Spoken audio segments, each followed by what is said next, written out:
Mark, in England, it's now 9:10, and I still haven't got my head around American time zones. So are you east or west? I live on the Eastern time. It's a little after 4 p.m. here.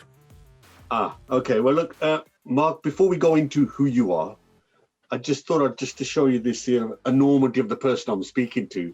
I just came off Clubhouse, and I was sort of on one of the speakers, and somebody said, "I've got a question, something called superpower," and he said, and she said, it's by a guy called Mark Schaefer, and I said, "Well, you won't believe this." She said, "Go on." I said, I'm just off now to do a podcast with Mark Schaefer. Her name was Rebecca Wilson, and she was ecstatic. And she said he's well, she called you brilliant, actually. Wow, that's a first. She called you brilliant, and she said, I sent her the link, and she said, I would definitely be tuning in to listen to the Godfather. Well, hello, Rebecca. Hello, Rebecca. Thank you for your support. So at some point, we will come to that question. I've got it written down. Okay. Good. What is a superpower? So listen, good evening from me. Good afternoon to you. Listen, your CV is just unbelievable. So I thought, rather than me witter on, I'm going to let you introduce who you are, what you've done. There's an array of books in the background sitting behind you. And obviously we'll move on to your latest book, Cumulative Advantage, which is a fascinating read. So thank you. So Mr. Mark, who are you? I am a teacher, basically. I teach in everything that I do. I am known, I guess, as a blogger, a podcaster. Of the Marketing Companion podcast has been on for 9 years now. Wow. I am a marketing consultant. I think marketing strategy is really what I love. My superpower, my gift, I think. It took a long time for me to figure it out. It wasn't like apparent at an early age like athletics or music, but sometime in my 30s, I realized I'm good at seeing how trends come together and having a vision of what needs to come next. So I think I'm known for thinking things through and providing a vision of the future and talking honestly and boldly in a way that that's very helpful to people. And I'm a speaker and I'm a college educator at Rutgers University. So, but I'm a teacher in my heart with everything that I do. So Rebecca, you've already had your question answered, but Mark, you do have a breadth of commercial experience as well. I mean, yes, yeah, you have worked at some amazing places. So it's using that and then taking it to the next level. So I think, you're not someone who just spent an entire life in academia. You do. Oh, no. Yeah, teaching is a very small part of what I do. I teach in a special program, really, and I only teach, maybe 2 or 3 days a quarter. Yeah. So well, I just wanted to make sure that people understood that. So. Oh, right. Yeah. Consulting and speaking are my main things. Yeah. Well, Mark, thank you very much once again. So let me just kick in. You talked about marketing strategy. You've talked about understanding trends and future. So I was taught a long time ago, Mark, on my MBA, something called the 4 Ps. Sure. So for those who don't know, it's price, place, promotion, product. But the latest research says, well, actually, that's no longer relevant. Because actually, I disagree completely. Go ahead. Well, let me just finish. Then you can jump in. Yeah. So some commentators have said it's being replaced by the 4 E's: engagement, experience, exclusivity, and emotion. So what do you reckon? Blah blah blah blah blah blah blah. Look, here's one of the problems with marketing today is we're so self-involved. We really are. Look, I've read other things that say, you put purpose on there, right? Yeah, that's right. And so, it's the 5th P. So, if you think about, okay, let's just take engagement. for an example, and engagement, one of the new E's, right? Yeah. That's essential to marketing. All right. Now, I actually did a significant amount of research on this, and I wrote a lengthy blog post maybe 2 years ago that shows there's almost no direct business value from engagement. There are a few exceptions, but in general for businesses, there's very little direct business engagement.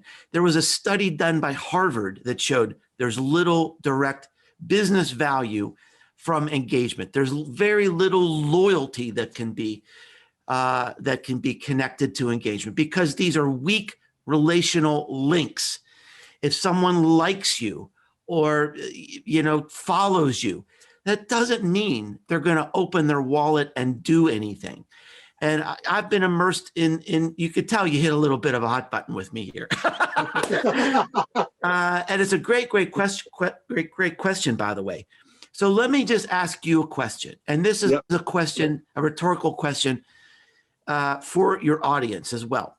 So if you think about all the products that you bought in the last 2 weeks, it could be a new shirt, it could be a sandwich, it could be insurance, it could be petrol for your car, it could be a plant for your office, all right? Whatever it is. Now, 2 questions. Number 1, have you ever connected with these products in social media? Have you ever engaged with them on social media? The answer is probably no. Number two, of these things that you bought, maybe dozens of things or hundreds of things that you bought, how many of these products do you know where they stand on any social or political issue? The answer again is probably none. Maybe 1, okay? And yet, marketers are obsessed with this. Now, all these things I mentioned, a shirt, a sandwich, a ladder, a plant, they all have marketing people, worthy marketing people, I might add, that are thinking about how do we improve these products? How do we improve the distribution? What do we do about price? Can we create new products? How do we promote this? That sounds like the 4 Ps to me. So 99% of the products in the world depend on the 4 Ps. And it's only these self-involved marketers that are, have a lot of time on their hands that get self-absorbed with, purpose and engagement. And I'm not saying there's not a place for that. There's actually a very important place for engagement. There's a very important place, a critical place for purpose, but it's not everywhere. It's not everyone. Working purpose into your marketing framework can be perilous. It can be hazardous. You have to know what you're doing because there could be a backlash. And it's in that, there's a lot of that in the news right now. So what I'm saying is there's just a lot of sort of self-involvement going on in marketing right now. And we're abandoning fundamentals that are still there because human behavior changes relatively slowly. But so let me you got more than you expected there, didn't you? No. Let me throw something back at you. No. I didn't expect you. Right, I didn't actually. You're right. So let me throw something back at you. Yeah. So Nike, we all know Nike when they first started out as performance trainers. They were performance led. Yeah. But latterly, we know them as purpose driven. So they sort of fight for 100%. 100%. They fight for certain causes. Right. So is it possible that a brand could transition like that and get known for purpose as opposed to, what I mean, its function? Exactly, 100%. I think there are certain brands and probably certain leading brands. So if you're working for a leading brand and you're listening to this podcast, then forget everything I just said. Because I think there is this interesting transition going on, Ninder, that I'm actually going to be writing about this soon. So you think about what makes a great brand. Now, a brand, that doesn't necessarily mean that a silk plant is a brand or a pencil is a brand. It could be, but generally this is transactional, where the 4 Ps really matter. Now, if you're really talking about branding, then it is about emotion. It's about creating some emotion between your audience and what you do. So in the past, that emotion it's something like when you think of Coca-Cola, you think of polar bears. All right. So they're distracting you from thinking about colored sugar water that is unhealthy. And so they're creating this emotion around polar bears. Now, what's happening is really today, people have an ability, and this has just been showing up in the last 2 years. People have the ability to come together in a like-minded way and exert their force. And this has just been happening, like I said, 2, maybe 3 years. Now, so Nike, how did they really roll this out? Fall of 2018, the Colin Kaepernick ad and fashion line, and this sent a ripple through the entire marketing world. There were protests in cities. People were burning their merchandise in the street. Now, how many CMOs out there have in their job title, we want you to create a program that has people burning our product in the streets? All right? Not very many. And they knew that they had the research and they had the math and they knew what they were doing, right? And here's what they were doing. And this is how the world is changing. Today, our customers can assemble on like-minded islands. So it could be sports, it could be fashion, it could be music, it could be parenting, but people can assemble in Facebook groups and Twitter groups and LinkedIn groups and Reddit forums and TikTok and Snapchat groups. And they find each other and they communicate, and that is where the marketing is happening. 2/3 of our marketing is occurring without us. A brand used to be what we told you. Today, a brand is what people tell each other. And it requires a new mindset of how do we get on this island of like-minded consumers to help them tell our story. That is exactly what Nike did. All right. Now, when all the burning of product was happening, I had this friend of mine. He is a middle-aged white guy living in Midwestern America, and he was a very, very overweight guy. And when this happened, he was furious with Nike. And he said, I will never buy Nike products again. And I said, they don't care. He said, you don't understand. I will never buy their products again. I said, I do understand. They don't care because you're not on their island, right? Now, this gets to the key point. If you create shared meaning and values with your audience, with the people who matter, the people on the island, it is the greatest opportunity to create loyalty in marketing today. So that's what I said. It's not for everybody, but in certain ways, for certain brands, it is very, very important to do. So picking your analogy up then, which is a really good one, the whole metaphor thing around the island.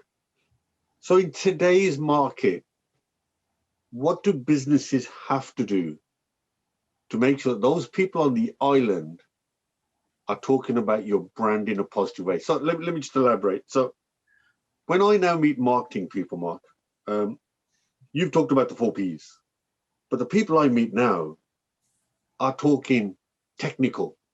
Right. They're talking metrics. They're talking about tools. They're talking about measurement. They don't talk about brand. They talk about all of this stuff. And we need to look at all this engagement, this emotion, this experience. But if I take your point, which is the brand building is happening now outside on an island where you're not there. That's exactly what's happening. How do you influence the people on that island? Yeah. Well, first of all, I want to make sure to say I'm not anti-measurement. No. And I'm not anti-platform, and I'm not anti-technology. I'm anti using technology that creates barriers with our customers, like spam, like robocalling, like lead nurturing, which is just a friendly way of saying we're going to keep spamming you until you block us. So I'm against using technology that creates barriers.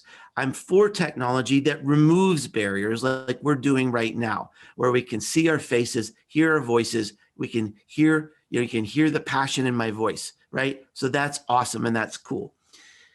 What we need to do is getting into this 2/3, getting into this island requires a new mindset. People don't see ads anymore. I had a conversation with a young woman. She said, I watch more TV than I've ever watched in my life, but it's on Netflix, it's on Disney Plus. I listen to music all the time, but it's on Spotify, or I'm listening to an audiobook. And by the way, I've got an ad blocker on my smart devices. She said, my advertising consumption is down 95% in the last 5 years. The research also shows when people see ads, they don't believe them. So marketing today requires a new mindset to think about how can we earn our way into these conversations. Now, we need to do that by creating content, ideas, experiences that are so relevant, interesting, timely, entertaining, and superior to what they can get somewhere else, that they can't wait to talk about it. Now, there's research that shows about 10% of the population across every culture are super sharers. They love to talk about what they found, what they heard, something new. My wife is like that. If you're standing next to her in a shopping line, she will tell you about some new restaurant she found, a new product that she loves, a deal that she found at a store, because those things are relevant and interesting and timely to her. I am not like that. But if you create those stories and ideas and immersive experiences, if you give them a reason to talk to you, they will find you and they will share those stories.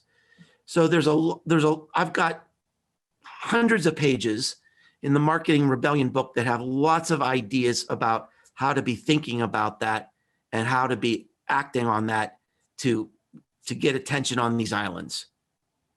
Let me go to the spam. Now, I'm going to be honest with you. I'm fed up of these 3 or 4 emails per day. Right. They start with, dear Ninder, you're missing the opportunity of a life. Next one says, dear Ninder, you've ignored my last email. Third one says, dear Ninder, you haven't. Anyway, it goes on and on. And then it's compounded by 3 or 4 others saying the same thing. If it's so ineffective, why do they continue to do it? I think that's a great question, because it is ineffective. And I don't even know who's teaching this stuff anymore, but I see it, constantly on LinkedIn. Here's an amazing experience I had yesterday.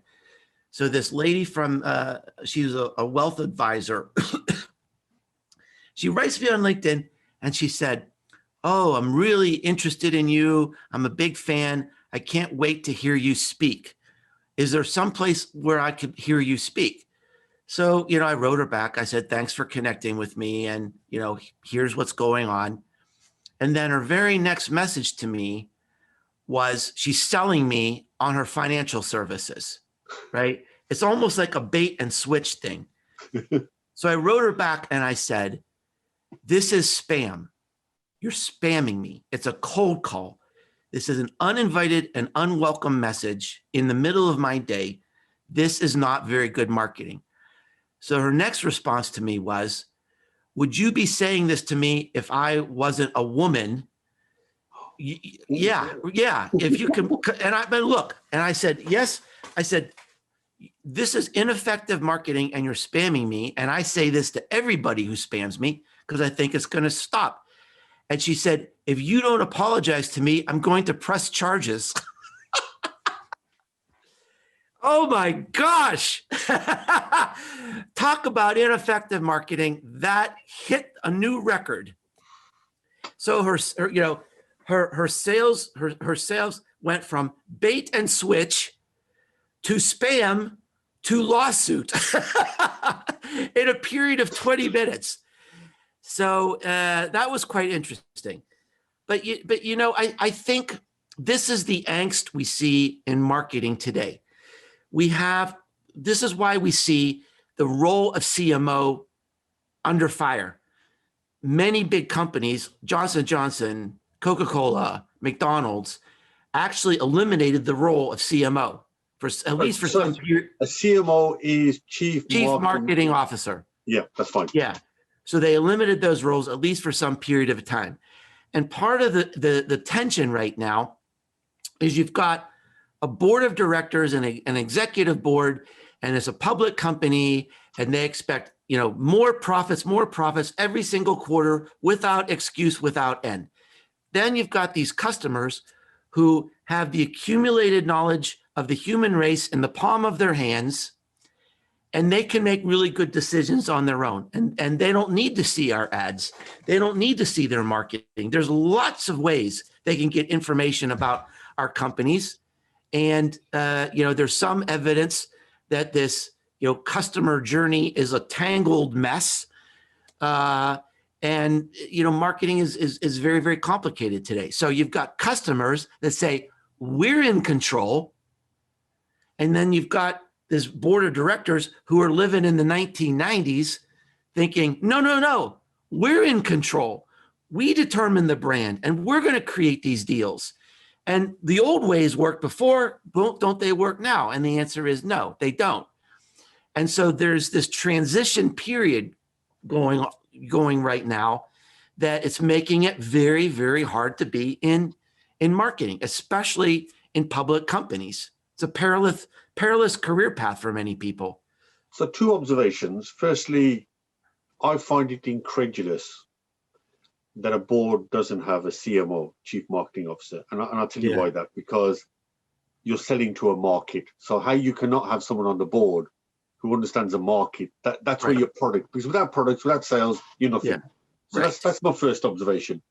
My second observation, and I'd like your view on this, I think with technology, each generation is moving very quickly and is very different to the lens we look through. So in my time, I've now heard the word millennial, I've heard Generation X, and I'm now hearing, is it Generation Alpha? Yeah. So what we're seeing is, in my generation, we came across something called a computer and had to learn it. Each generation is moving quicker with technology. So are the people who are making the big decisions looking through the wrong lens? And is that why we don't have a CMO on a board?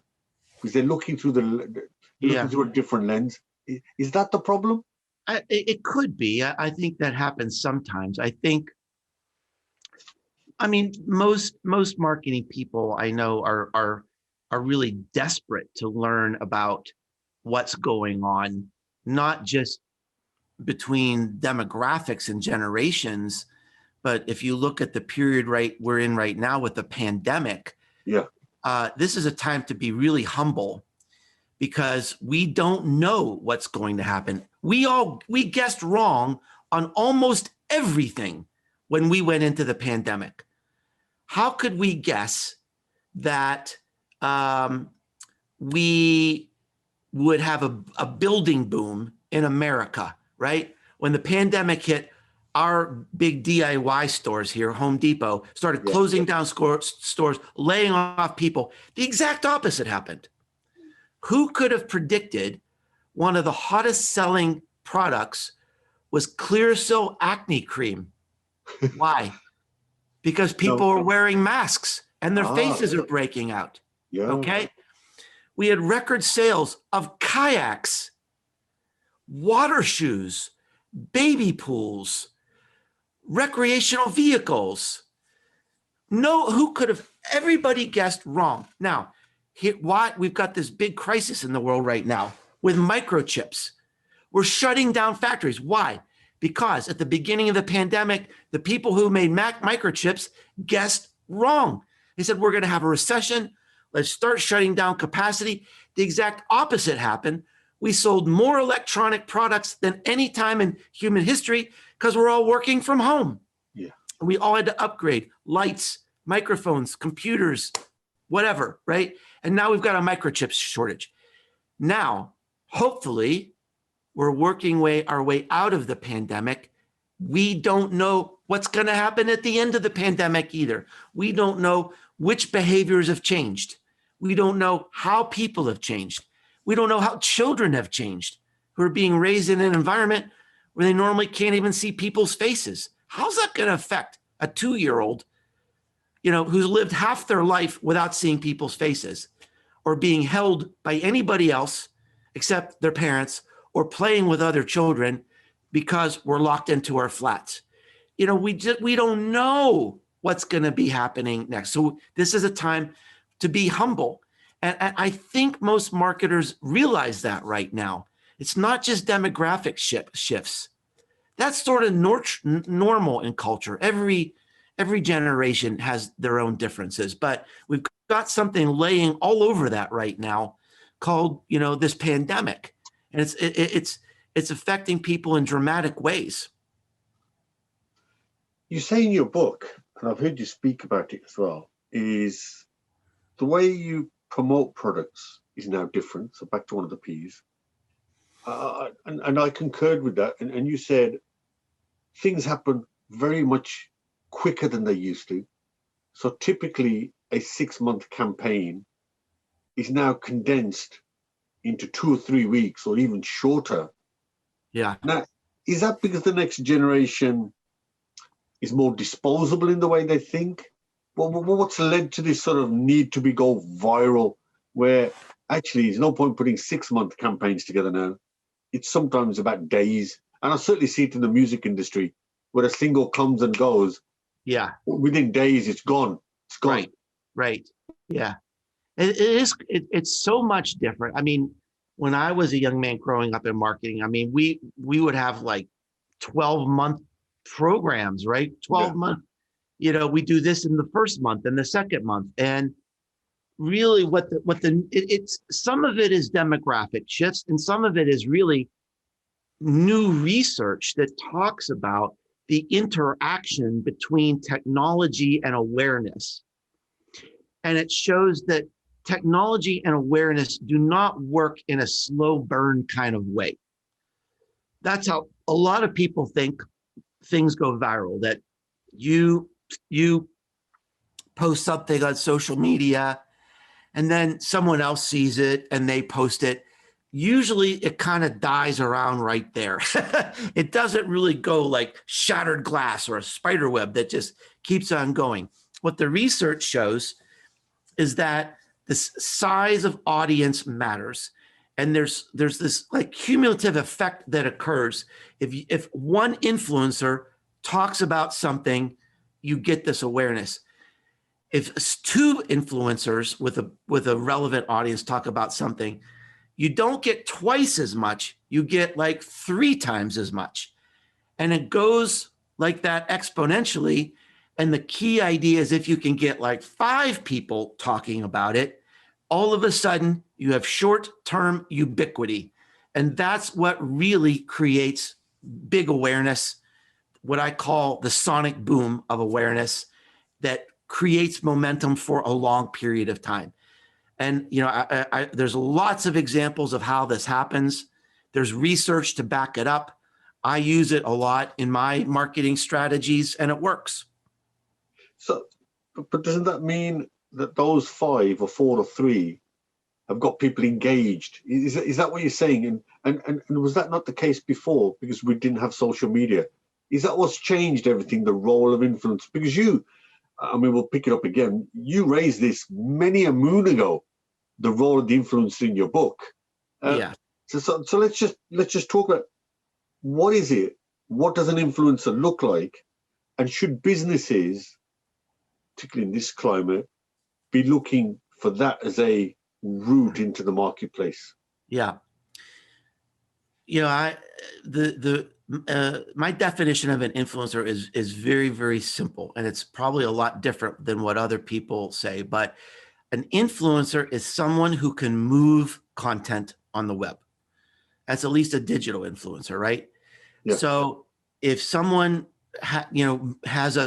moves your story, moves your idea, moves your product, and whenever they talk about it on the web or they create a video about it on the web, and it creates this ripple through a sizable audience, and that is measurable, they are creating influence because they can move content.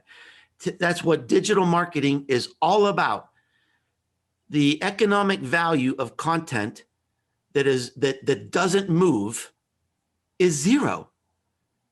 You can trick people into clicking a link, but you can't trick them into reading it, loving it, and sharing it. You have to earn that in some way. And that's what influencers have done because they're trusted and people listen to them.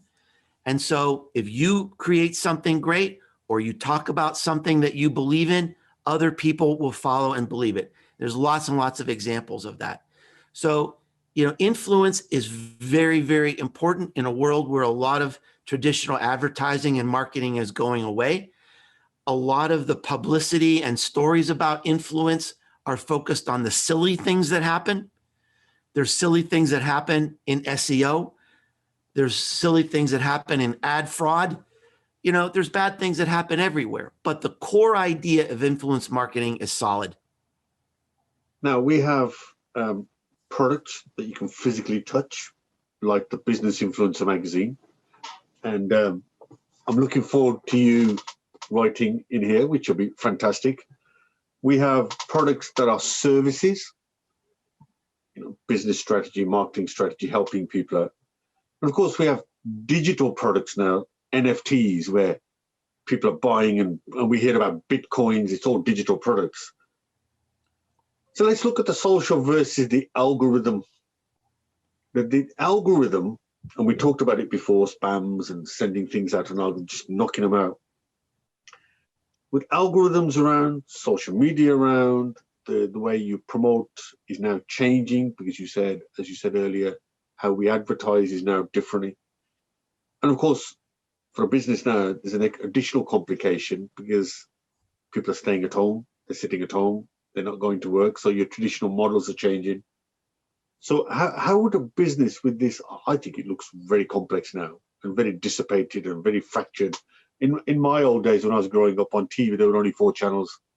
And basically, if you got one of those 4 channels, you got your brand out.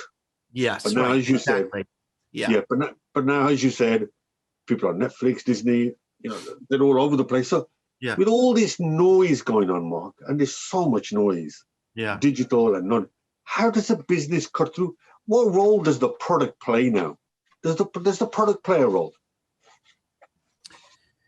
Yeah, I mean, I think the product, of course, plays a role. I mean, again, we talked about that there are different types of marketing based on different types of product. Some products are sort of like commodities, like a ladder. If you need to buy a ladder, you don't need to build a community, right? You don't need to have a Facebook group about your ladder. You probably need an end of aisle display with a coupon someplace, right? So that's how you cut through the noise for a ladder, is to give people a deal at their point of need. And I think that's really the role of marketing. It's not about manipulating people.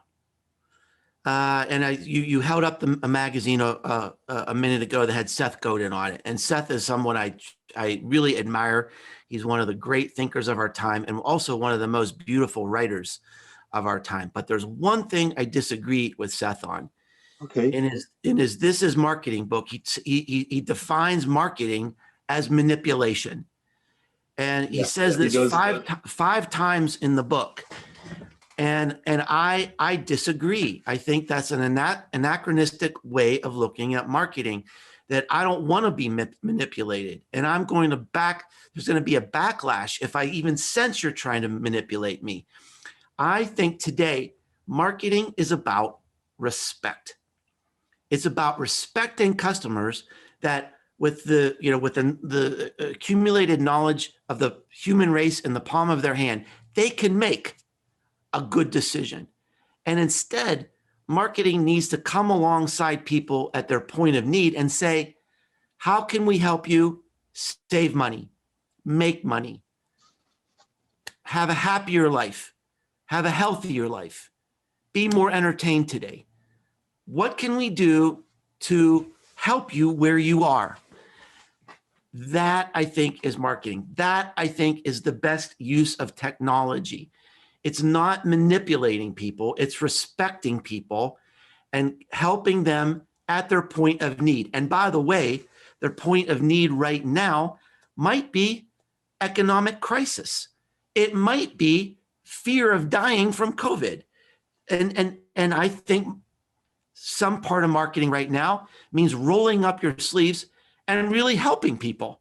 Here's an example, but it's a powerful one.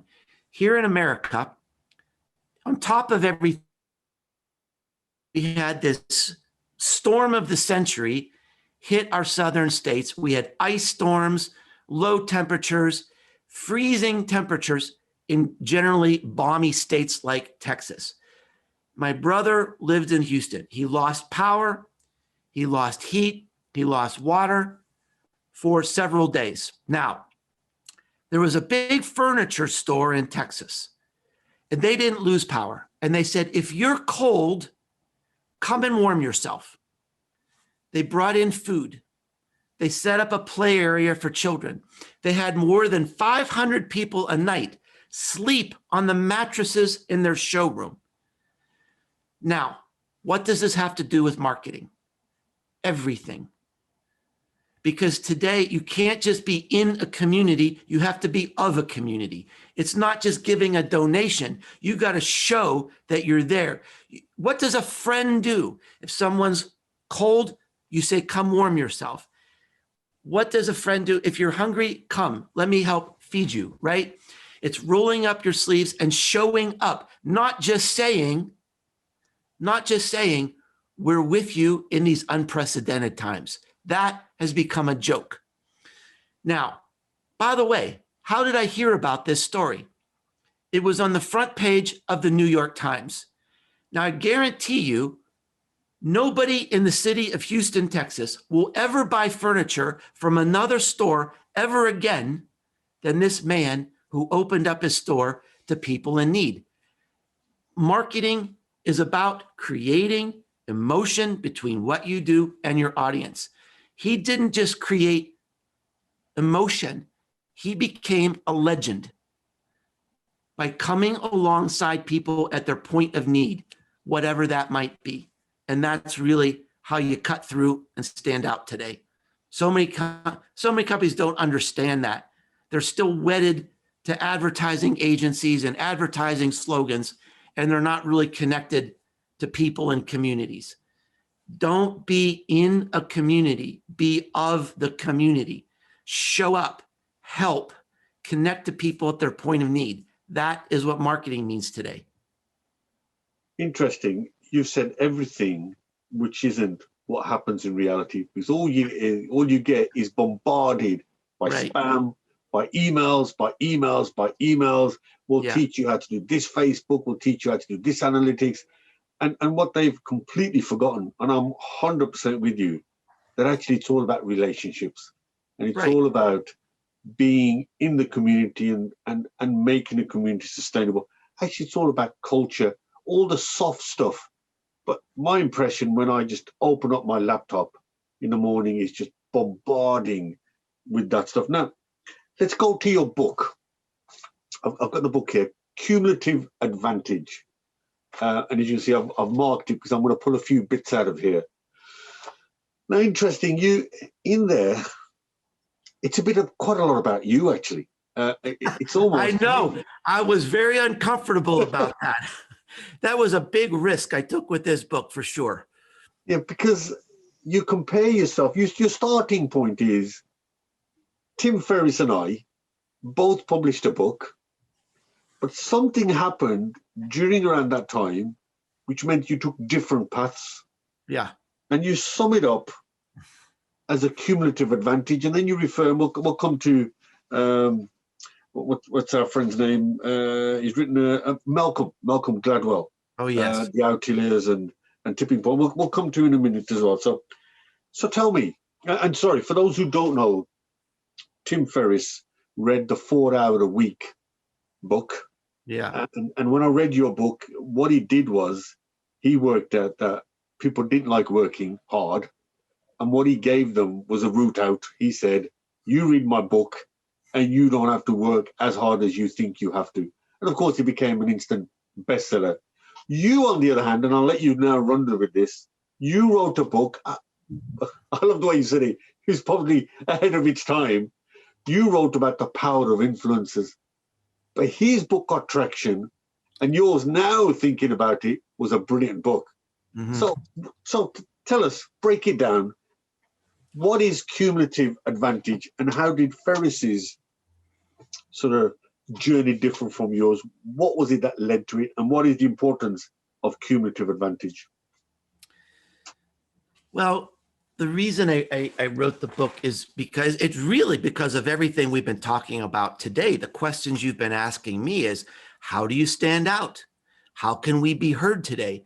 And this is increasingly difficult in a world that's overwhelmed by, like you said, spam and content and distraction and so many channels.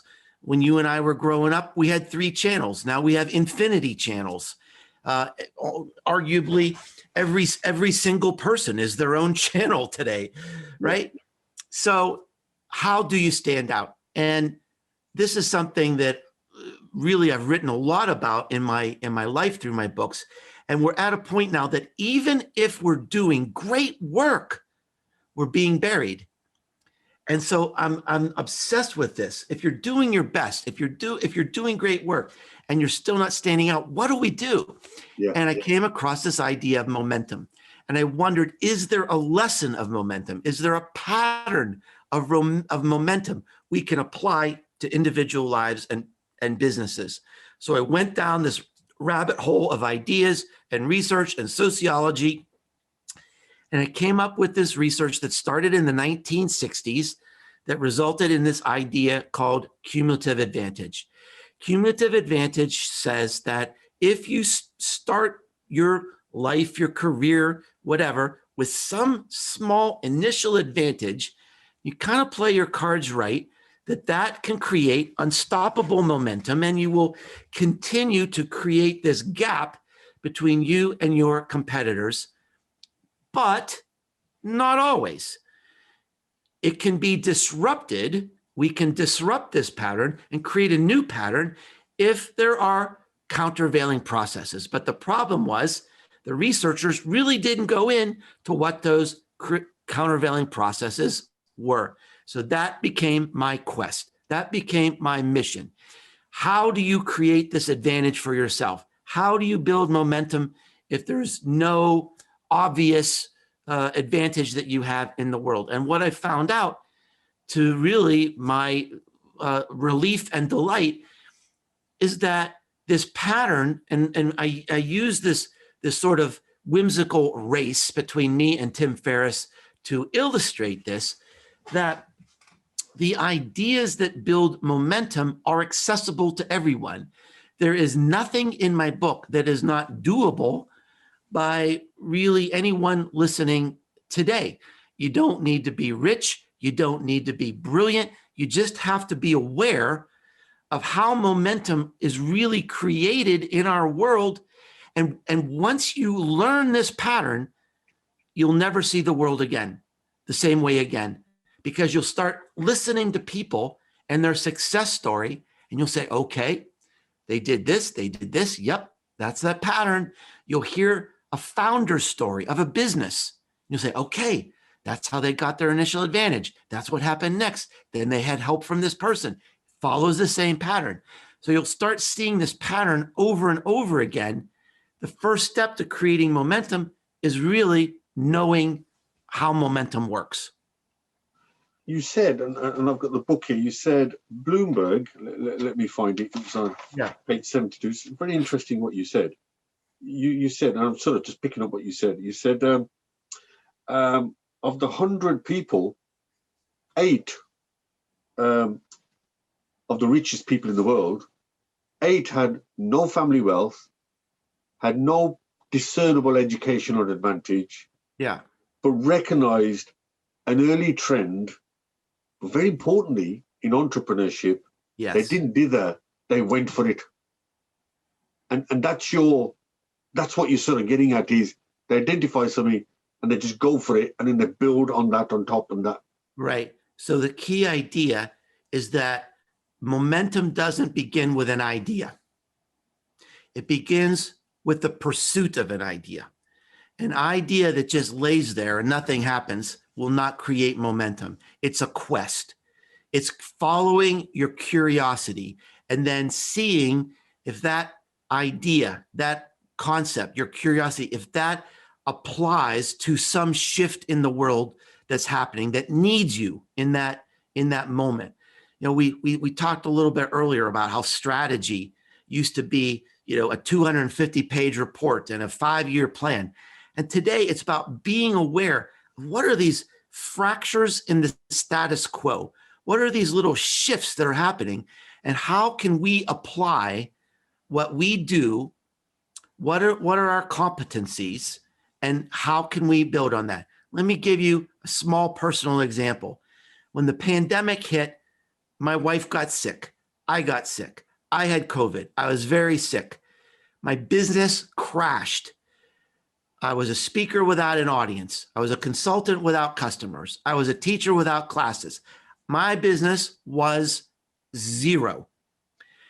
I had to go through this period of disorientation. But then I thought, okay, what is this fracture in the status quo? There's lots. The entire world is a fracture in the status quo. Everything we do has changed. And every one of those shifts is a business opportunity. So I thought, I am a teacher, but I need to teach something new. People don't want to hear about marketing. They want to hear about how do we survive this thing and land on the other side. I created a series of blog posts about dealing with uncertainty, dealing with anxiety. How do we create our own narrative in this piece? The traffic on my blog doubled. I assembled these blog posts into an ebook called Fight to the Other Side, gave it away, didn't even ask for an email address. The last page said, if you love this ebook, I've got a new 30-minute speech I can give for your Zoom meetings. If your leadership team is getting bored on Zoom meetings, I can come in and give you inspiration and hope. Boom. By July, August, I'm having record months. I had an idea. I pursued the idea. I found a way to take my strengths and apply them to a fracture in the status quo that turned my business around almost on a dime. That's momentum. And then you go through that as long as you can, as fast as you can, as hard as you can. Now, pandemics, things are shifting again. That speech isn't as relevant today as it was last summer. But I went through that seam as far as I could. Now it's time to find new seams. So you talk about speed, Yeah. you talk about execution. Now, speed, execution, identifying. So you identify, look at the problem, find a solution, and you execute at speed. Now, if it was that obvious, why is nobody doing that? Why have a lot, and there are clear winners and losers. Why are there so many losers? I mean, you obviously turned it around. Is that the mindset? Is that not? Is that I don't know? Is that emotion? So why is it that you identified it and you give examples of people identifying and going for it? Yeah. So what about the ones who don't? What is it? Is it a mindset problem? Well, part of it is it's a mindset, and part of it is that's not what we learned in business school. I talk about in this book Michael Porter. I mean, when I was in graduate school, he was the king. Yeah, he was the king of strategy. He was a professor at Harvard University. His book Competitive Advantage, that was the blueprint for corporations, and everybody loved that book. And then in 2012 he went bankrupt, right? Couldn't pay the light bills because his strategy didn't work. How is that even possible? Because he didn't account for speed. And I think so part of it is a lot of people, they're still in a mindset where a strategy has to be a 250-page document, and we need to have loads and loads of research, and it's going to take 5 years. But our world is changing minute by minute by minute. These openings are occurring constantly.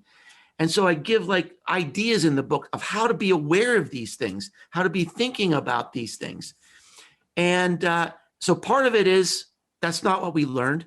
Someone said to me the other day, they said, "Oh, Mark, this idea called a seam. I've never heard of that before." I said, "That's because I made it up." Because I think it is a new way. I think that's part of the value of the book, is to sort of break open that mold and think about business in terms of micro moments and micro opportunities that you can own. So are you saying that, okay, pre-COVID, you had a strategy in mind that got thrown into the bin?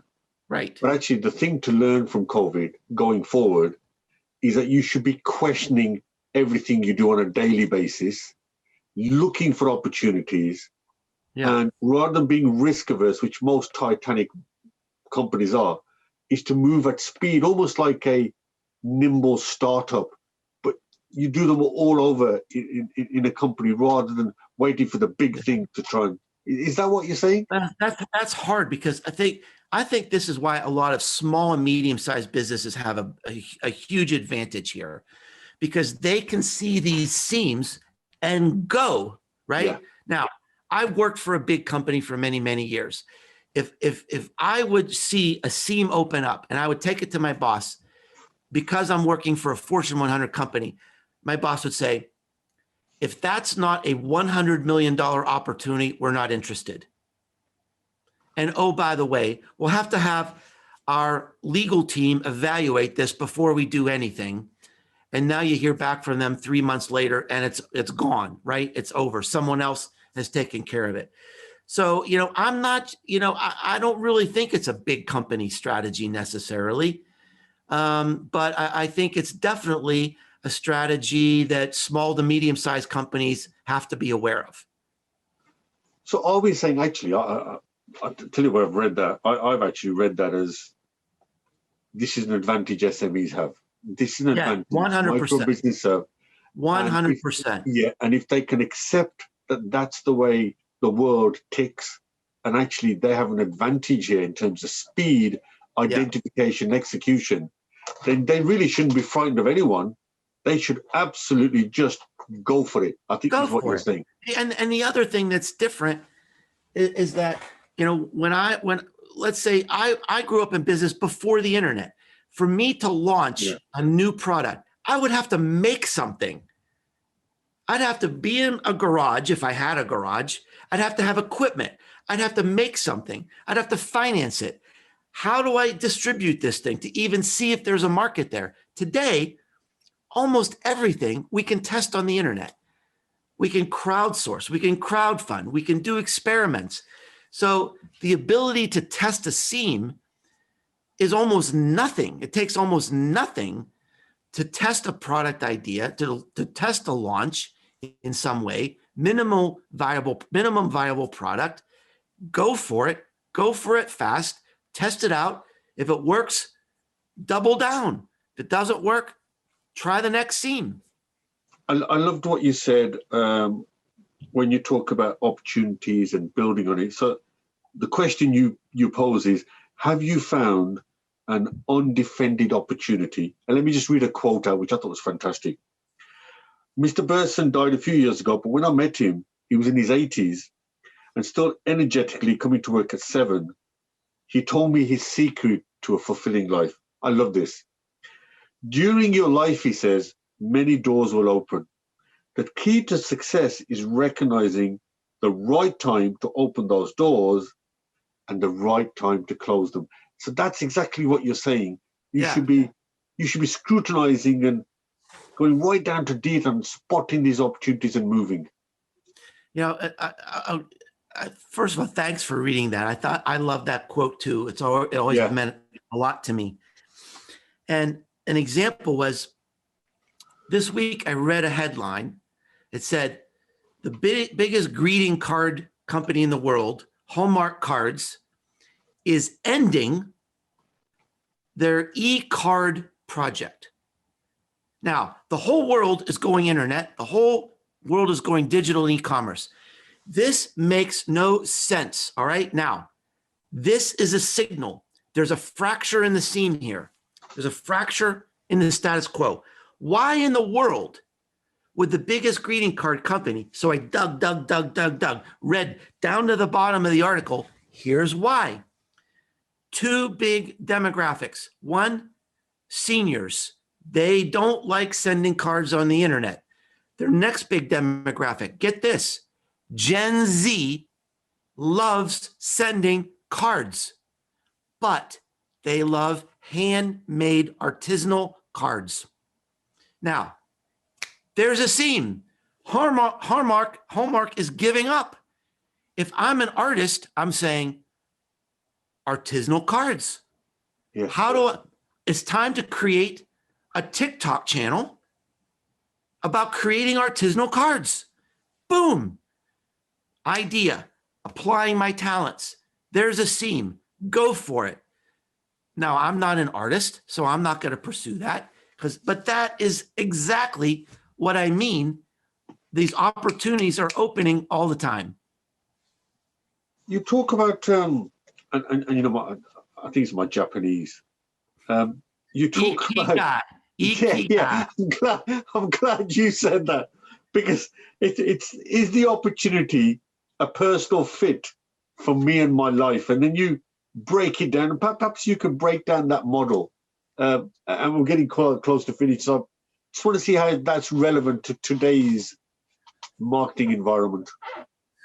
Well, I think that it's really, really relevant. You know, I'm teaching a class right now through a very interesting university that they have amazing entrepreneurial students all over the world. They're from Asia and the South Pacific and Russia and the Middle East, and they're all gathered in one place. And so before the class even starts, I ask all of them, tell me, write me a little message here. Tell me who you are and what you aspire to be. And what is amazing to me is every single one of them talk about the most important thing to me is lifestyle fit. Is how do I create a world? How do I create a business or a career that allows me to experience the world the way I want to experience it? That is a very different mindset shift than what I grew up with. You know, in my family, get a job so you can buy a house and raise a family. And so in many ways, it's probably a healthier mindset. We're seeing this in millennials, Gen X, Gen Z, certainly it's going to be in Gen Alpha. And I think we have to be, sensitive to how this plays out in our companies, in our HR, in our marketing, but I think also maybe even in, product introductions. So the way it applies to me in this book is that I had an opportunity to go through a seam. I had the opportunity of my life, maybe. I wrote the first book on influence marketing. I could have been the greatest guru of influence marketing and begin the first influence marketing agency right at the beginning. And I knew it. And I chose not to do it. I stepped away. I stopped my momentum. And the answer is this idea of ikigai, this Japanese concept, which is this lifestyle view is sort of new, but it's ancient in the Japanese culture. And the reason is I was at a point in my life, I did not want to start an agency. I did not want to be responsible for employees. I did not want to concentrate on just one thing. That would kill me. I'm excited by exploring new ideas, by reinventing myself. That's what drives me. That's my purpose. So I stepped away and said, this is a great idea, but this opportunity and this theme does not fit my sense of purpose, my sense of fulfillment. I need to move on to something else. Now, here's the irony. Last year, I got this note from someone that said, Mark, I just want to let you know, when I read that book, Return on Influence, I became inspired to start an influence marketing agency. And I did. And today it's successful. I have all these employees. I'm creating great jobs for my community, all because of your book. So I didn't jump through the opportunity. I didn't create momentum, but this person did because of the work I did. And that is good enough for me. 2 questions to finish with. But Okay. let me, the last one will be survival post-COVID. And I'd like to take your views on that. And by the way, I'm really pleased that you recovered from Me the too. COVID. Yeah. So, yeah. Thanks to 2 of us. Right. Now, if you were looking to recruit a person who's going to work in marketing for you, and they're sitting right opposite you, what would you be looking for, bearing in mind what's happened pre-COVID, during COVID, and the future, and that really uncertain future that's in front of us? But all intents and purposes, I think we might get a roaring 20s, but you want somebody who can take it. What would you be looking for then, before we go into general business, what they should do? What should a marketing person look like to you? And for you to say, you're on. Yeah. I think you said something earlier about the importance of soft skills. Yeah. And one of the things I would be looking for is somebody that really has empathy. I recently thought about the people in our field who I admire the most, the people in business and marketing who I admire the most, who are really authentic leaders. And they all really have a lot of empathy. And you can't really fake that over time, So I think empathy is a really important skill.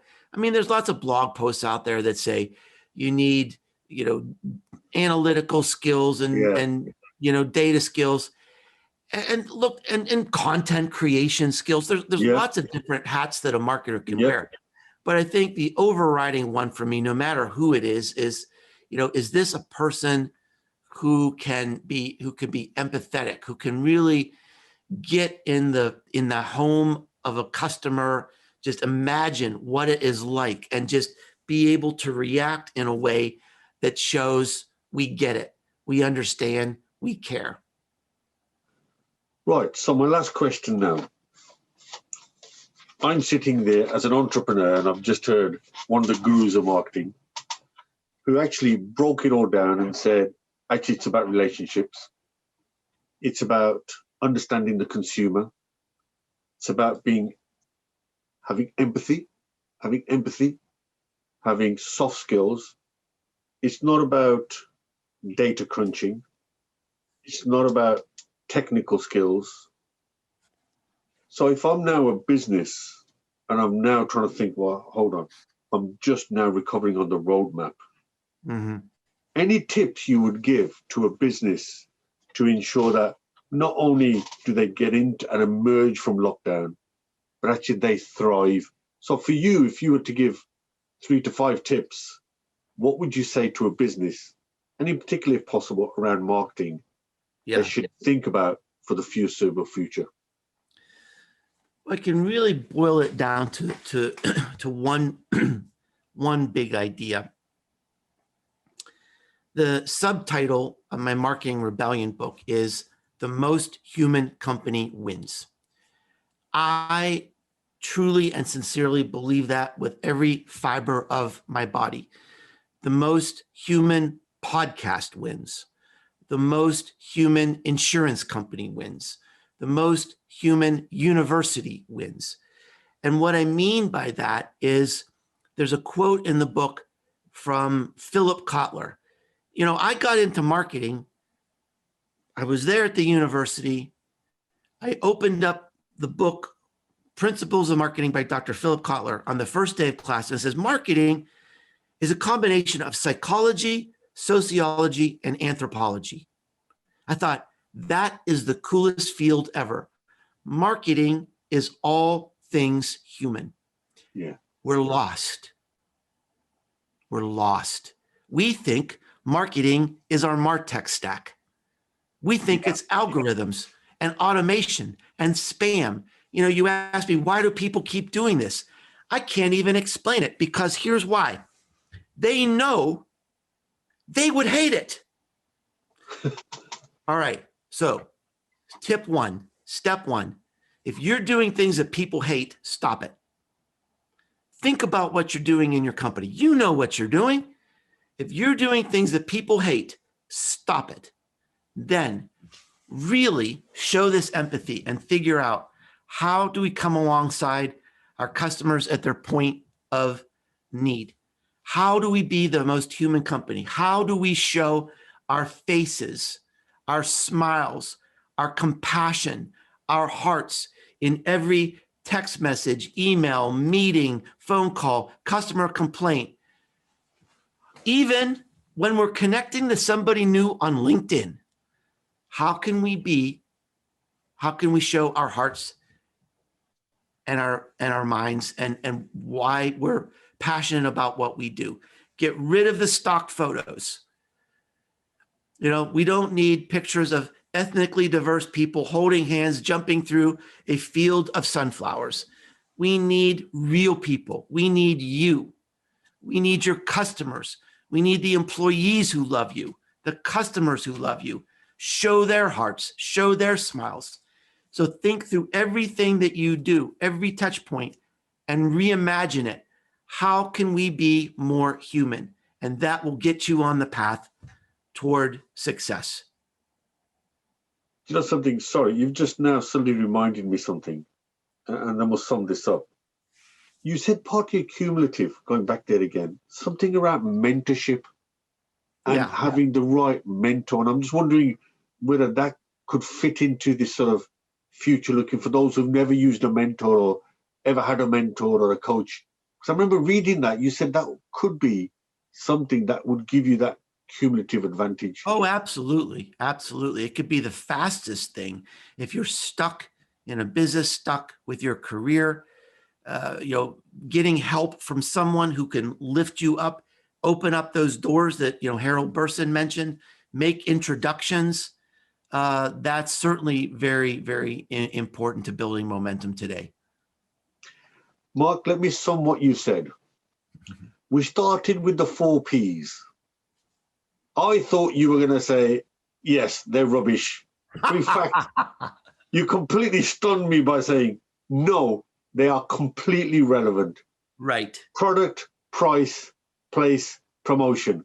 Hell yes. Hell yes. Then you went through, well, we defined superpower, knowing what you're good at. But actually, you broke down that marketing is about people. Marketing is about relationships.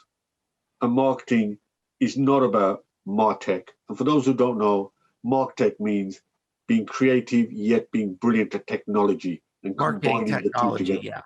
Yeah. And it's the emphasis you see now on Facebook, all the ads coming about using funnels and all kinds of things. But actually, what you've broken it down to is that it's always been about people and it will always be about people. And the best marketing companies are the ones that understand that it's about humans. You've spoken about speed. You've spoken about knowing your customer's journey, spotting an opportunity, and executing at speed. You've talked about small companies, small businesses who may have thought we can't compete with the big fish. We're going to be out-muscled. Actually, your tip to them is you're in a great place to take them on. The David versus Goliath may be no longer the case. You can compete on even. In fact, you can move quicker than them. Do you know something? You have got a superpower, Mr. Mark. I do. The way you've broken that down. And by the way, you gave tips going forward. Again, it was all around just people. Because business is about people. Business is about community. So, Mr. Mark, it's been brilliant. I know for a fact that there's going to few people, according to Clubhouse, will be tuning in to listen to you speak. I'm also looking forward to reading your thoughts in a future issue of the Business Influencer. Thank you for taking time out. And let me just let you into the secret. Let me also let you into the secret, Mark. You're the first non-British person we've had on this podcast. And I knew that you'd give an element, an international global element that was needed when it comes to marketing, because we operate in a global marketplace. So Mark, thank you very much for your time. Don't forget, everybody, Cumulative Advantage. It is a brilliant book. And I've gone through it. That's why I couldn't say the Japanese name, which you did, thankfully. And just before we dash off, Mark, if people want to get hold of you, get hold of the book, Amazon, I assume? Yes, that's right. You can find me, my podcast, and my blog at businessesgrow.com. And you can find the books on Amazon, Kindle, paper, hardback, and audio. And finally, follow him on LinkedIn. There are some brilliant pearls of wisdom that you drop pretty every 2-3 days. I've seen them. They're rotating. So once again, listen, Mark, it's 5 o'clock or some that time in the afternoon. You go and have a cup of tea. It's 10:30. I'm going to grab a cup of tea and then catch up with the papers. I know it's the wrong way around, but there you go. Thank you very much, Mark, and have a pleasant evening. Bye-bye. Thank you. Bye-bye.